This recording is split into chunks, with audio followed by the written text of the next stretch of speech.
The bang gap. How do we fix it?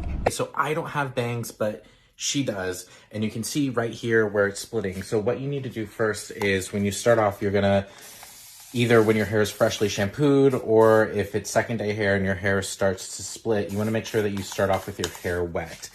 Then you're gonna come in with a root mousse, and this is Guts 10 by Redken. And what this does is it's gonna help give a little bit of control over the root area whenever you're blowing it dry and giving it some hold whenever you're blowing it dry. Here's the most important part of this. You need to make sure that you're using a heat-resistant comb. So I'm using the comb from Sam Villa to be able to do this technique. You need a heat-resistant comb because any other comb is going to melt whenever you're blowing it dry. Then you're going to take your blow dryer with your comb and you're going to do the crisscross method. So you're going to blow dry it in one direction, then you're going to blow dry it down, and then you're going to blow it dry in the other direction. It's going to get control of the cowlick. So what you need to do is just keep working back and forth and crissing and crossing until you can get your roots completely dry. Finish off with a round brush.